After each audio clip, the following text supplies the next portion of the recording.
पूजा क्यों करना चाहिए, पूजा से हमें क्या लाभ है। ये पंखे बंद कर दो तो आवाज थोड़ी सी। पूजा के माध्यम से हम कैसे पूज्यता को प्राप्त होंगे, विचार करना। पूजेषु गुणेषु इति पूजा, पूज्य पुरुषों के गुणों का अनुराग करना पूजा है। पूजेषु गुणेषु इति पूजा, जो पूज्य पुरुष हैं उनके गुणों से अनुराग करना पूजा है। उनके गुणों को व्याख्यान करना पूजा है। हम वर्षों से पूजा करते आ रहे हैं, लेकिन हमने अभी तक पूजा को पूजा नहीं समझ पाए। ड्यूटी समझा या कर्तव्य समझा। ड्यूटी और कर्तव्य में अंतर है। ड्यूटी का मतलब है कि इस थाली का उस थाली में डाला और जल्दी से हम गए, भगवान पे जल डाला, चंदन डाला, पुष्प डाले और हम जल्दी से गए, क्योंकि ड्यूटी पूरी करना है। ड्यूटी वाले को मतलब नहीं होता है कि इससे क्या लाभ मिलने वाला है या क्यों हम कर रहे हैं। उसको तो लगा दिया है मंदिर में कि जाओ पूजा करके आना है, तो जा गया। और कर्तव्य वाला सोचता है कि हमारा कर्तव्य है। जैन श्रावक के अष्टो कर्तव्य, जैन श्रावक का अष्टो कर्तव्य 6 कर्तव्य। जैन श्रावक का 6 कर्तव्य प्रतिदिने माणी। देव पूजा, गुरोपास्ति, स्वाध्याय, संयमा, तपा, दाना। प्रत्येक दिन स्वाध्याय संयम। पहले आज हम देव पूजा समझेंगे। देव पूजा का मतलब है कि हमको भगवान जैसा बनना, जिसकी हम पूजा कर रहे हैं उस जैसे बनने का भाव आना। हमारे प्यारे बच्चे लोग, आप विचार करके रखना, हम देव पूजा करने इसलिए जा रहे हैं कि हमें भगवान बनना है। और अगर हम भगवान बनने का भाव नहीं रख पा रहे हैं और देव पूजा के लिए जा रहे हैं, तो समझ के रखना हम ड्यूटी पूरी कर रहे हैं। कर्तव्य का मतलब हो गया कि हमें देव पूजा, गुरोपास्ति, स्वाध्याय, संयम, तप, दान। हमारे पदम नंदी आचार्य पंचविंशति काय नाम के ग्रंथ में लिखते हैं, देव पूजा, गुरोपास्ति, स्वाध्याय, संयमस्तपा, दानम चेति गस्तानाम षट्कर्मणानि दिने दिने।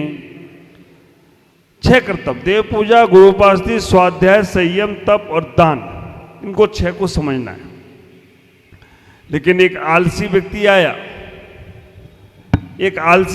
आया और आलसी व्यक्ति ने आकर मुझसे बोला, महाराज, मैंने उससे पूछा 6 कर्तव्य करते हो क्या? उसने कहा महाराज रोज करता हूं।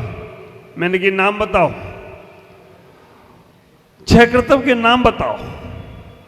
उसके बिल्कुल मॉडर्न तरीके के 6 कर्तव्य थे, बिल्कुल नए जमाने के 6 कर्तव्य थे। मैंने पूछा बोलो। बोला महाराज, पेट पूजा, धनोपास्ति, श्रीगटम बूटपालिसम, सिनेमा होटला नामचा, षट्कर्मणानि दिने दिने। मैं ये 6 कर्तव्यों का पालन करता हूं। सुबह से उठकर पेट पूजा, धनोपास्ति मतलब धन की उपासना, और शौक मुझे सिगरेट पीने का, तो सिगरेटम और बूट पालिसम। पेट पूजा, धनोपास्ति, सिगरेटम, बूट पालिसम, सिनेमा होटला नामचा, षट्कर्मणानि दिने दिने। पिक्चर देखने जाता हूं और होटल में खाना खाने जाता हूं। यही मेरे 6 कर्तव्य हैं। इनके अलावा और कोई कर्तव्य मैं जानता नहीं हूं। विचार करना, जब तुम्हारे मन में ये भाव संसार का रहेगा तो तुम्हारा संसार कभी कम होने वाला नहीं।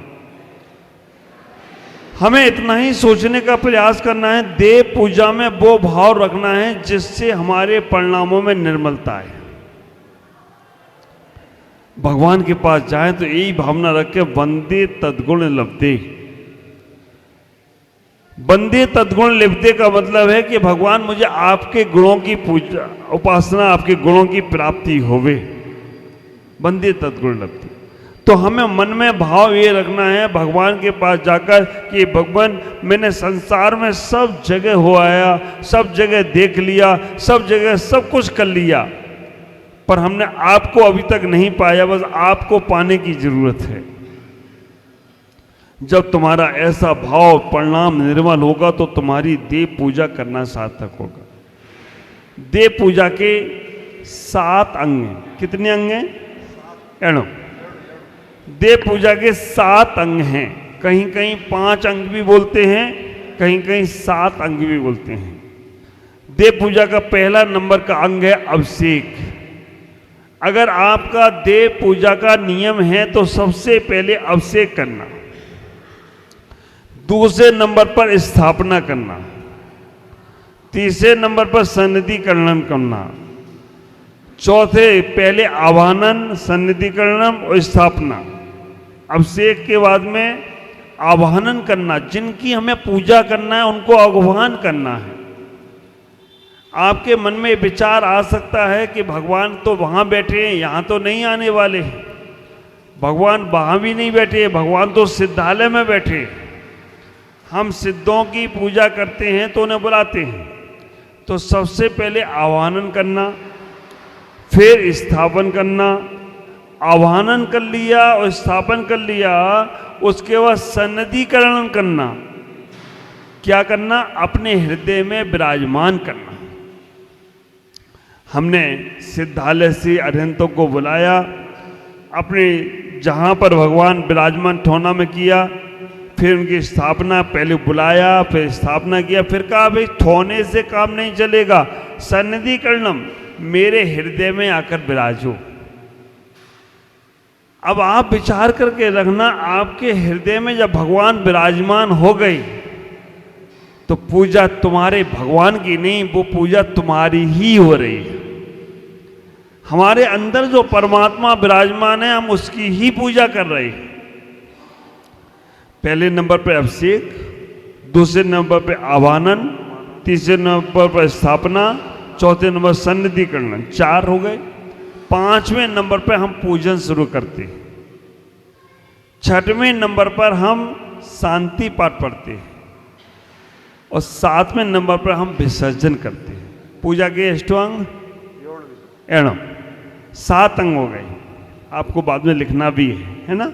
पूजा के 7 अंग हो गए हैं। इन 7 अंगों को आप विचार करके रखना। जो लोग 5 अंग बोलते हैं वो आवाहन, स्थापना और सन्निधिकरण तीनों को एक में ले लेते हैं। अभिषेक, स्थापना, पूजन, शांति पाठ, विसर्जन, वो 2 कम कर देते हैं। बस 5 और 7 अंग।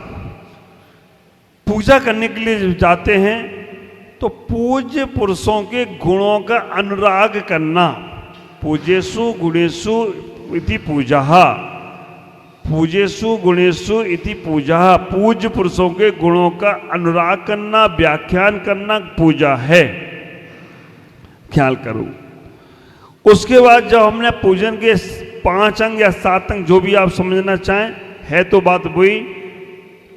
पूजा के लिए जो हम सामग्री को लेकर जाते हैं, सामग्री को लेकर हम जब जाते हैं तो सामग्री कितनी होती है? पूजा की द्रव्य कितनी होती है? अष्टद्रव्य पूजा मालूम है आप लोगों को? हार्दिक, पूजा की द्रव्य 8 एंडो। पूजा की द्रव्य 8 हैं और 8 द्रव्य में सबसे पहले नीरो, एरेडो,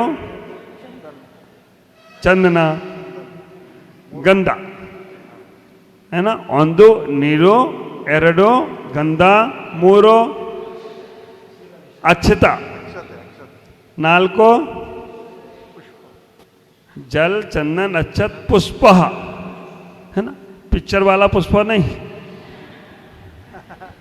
चढ़ाने वाला पुष्प, है ना। नहीं तो तुम पुष्पा करके पुष्पा चले जाओ, पुष्पा। पांचवा आई दो चरु, चरु, चरु माने नैवेद्य।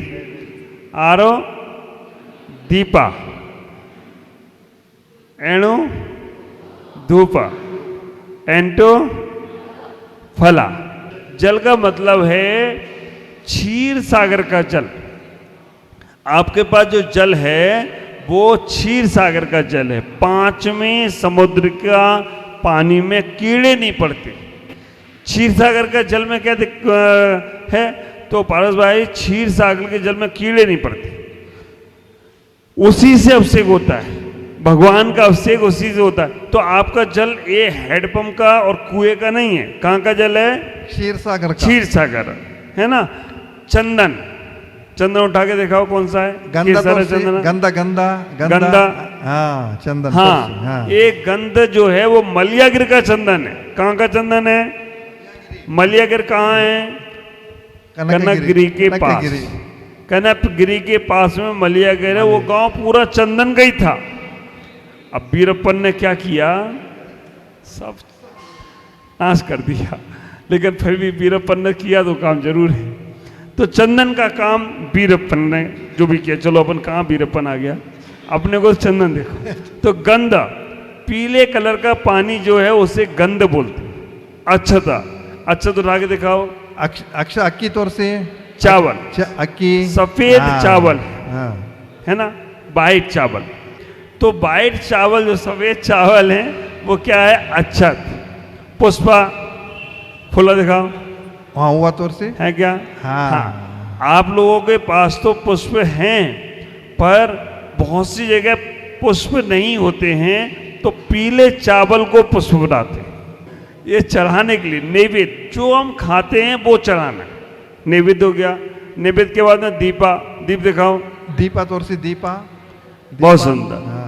नैवेद्य और दीप, दीप आपके हाथ में जो है, यहाँ पर तो दीपक है, नैवेद्य है, लेकिन हमारे उत्तर भारत में जाओ ना तो नैवेद्य के नाम पे वो सफेद चटक चढ़ाएंगे, दीपा के नाम पर वो पीली चटक चढ़ाएंगे, गरी के खोपड़े को। धूप, धूप दिखाओ। अब हम ये तो पक्का हो गया कि हम यहाँ जल बोलेंगे तो तुम जल ही चढ़ाओगे, नहीं तो बोले हम अक्षत और चढ़ाओ तुम फल, तो गड़बड़ा जाएगा मामला। हम बोल रहे हैं यहाँ चंदन और तुम चढ़ा रहे हो पुष्प, तो गड़बड़ हो जाए। तो इसलिए 8 द्रव्य के नाम आपको मालूम होना चाहिए। भले ही अभी हमारे पास चावल टूटे हुए हैं, पर मेरा मन वचन काय में तीनों को जोड़कर, तीनों को अक्षत कर कर आपकी पूजा करने का भाव रख रहा हूँ। मेरा मन कभी बाहर ना जाए, वचन कभी बाहर ना जाए, काय कभी बाहर की ओर आकर्षित ना हो। जल, चंदन, अक्षत, पुष्प। पुष्प लाते समय क्या भाव रखना है? हे भगवान, काम बाण विदुषनाय। हे भगवान, वैसे तो मैं अपने जीवन में कभी विवाह शादी आदि नहीं करूंगा, अभी आप सब बच्चे लोग हैं, मन में ये भाव रखना कि मैं अपने जीवन काल में जब तक विवाह नहीं होता है तब तक अनैतिक संबंध नहीं बनाएंगे, गलत क्रिया मन में नहीं लाएंगे, गलत भाव नहीं करेंगे। अगर ऐसा भाव भगवान में चढ़ा रहा हूं, मेरे मन में ऐसे भाव नहीं आना चाहिए, तो पुष्प चढ़ाना सार्थक होगा। जिनका विवाह हो गया है वो लोग ये भाव बना लें कि हम अष्टमी, चौदस या पर्वों के दिनों में संयम का पालन करेंगे, तो तुम्हारा पुष्प चढ़ाना सार्थक होगा। नैवेद्य, क्षुधा रोग विनाशनाय। हे भगवान, मुझे भूख ना लगे, ये बोल रहे हैं हम, लेकिन अभी हमें भूख ना लगे तो डॉक्टर की याद आ जाएगी। तो हमें भाव क्या रखना है? हे भगवान, रात्रि में भूख ना लगे, है ना, ये ईमानदारी वाली बात है। बाकी की बेईमानी वाली बात तो अगर भूख ही ना लगे, तो ईमानदारी से ये रखना कि भगवान मैं आपको नैवेद्य चढ़ा रहा हूँ, तो रात्रि में हमें भूख ना लगे और अदवा तदवा खाने के हमारे भाव ना आए, क्षुधा रोग निवारण हो जाएगा। दीप चलाते समय महामोह अंधकार विनाशनाय।